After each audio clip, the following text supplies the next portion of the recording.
रवि और नेहा ने शहर से दूर एक पुराना लेकिन खूबसूरत घर खरीदा। यह घर सस्ता था क्योंकि इसे वर्षों से किसी ने नहीं खरीदा था। मगर उन्हें क्या पता था कि ये घर सिर्फ खाली नहीं बल्कि श्रापित था।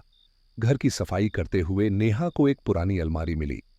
अंदर से एक पुरानी टूटी फूटी गुड़िया मिली जिसकी एक आंख हल्की दरारों से भरी थी और दूसरी मानो सीधे आत्मा में झांक रही हो। अरे, ये तो एनाबेल जैसी लगती है। नेहा हंस पड़ी। उसने गुड़िया उठाकर ड्राइंग रूम में रख दी। लेकिन तभी रवि को लगा जैसे कुछ साया तेजी से उनके पीछे से गुजरा। उस रात घड़ी में ठीक 3 बजे रवि की आंख खुल गई। कमरे में अजीब सन्नाटा था, मगर दरवाजे के बाहर से हल्की हंसी की आवाज आ रही थी।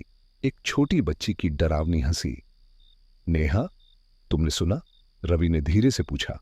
नेहा उठी, मगर जैसे ही उसने कमरे का दरवाजा खोला, गुड़िया ठीक दरवाजे के सामने बैठी थी। नेहा और रवि को यकीन नहीं हुआ कि डॉल खुद वहां कैसे आई।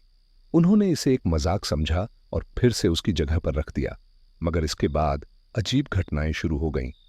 रात में फर्श पर छोटे छोटे पैरों के निशान दिखने लगे, जैसे कोई बच्चा नंगे पैर घूम रहा हो।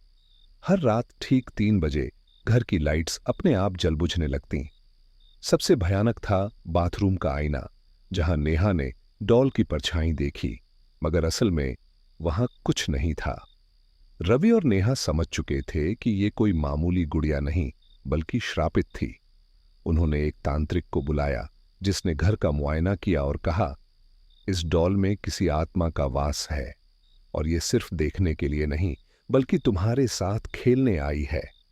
तांत्रिक ने मंत्रों के साथ डॉल को जलाने की कोशिश की, मगर जैसे ही आग लगाई, पूरे घर में कान फोड़ू चीखें गूंज उठीं। नेहा जमीन पर गिर पड़ी। उसकी आंखें सफेद होने लगीं, जैसे कुछ उसकी आत्मा खींच रहा हो। तांत्रिक ने तुरंत पवित्र जल छिड़का और नेहा बेहोश हो गई।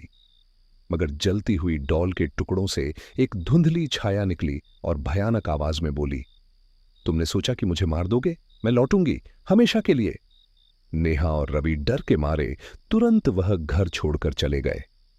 मगर कुछ हफ्तों बाद उन्हें अपने नए घर में एक पुरानी जली हुई गुड़िया मिली, बिल्कुल उसी की तरह।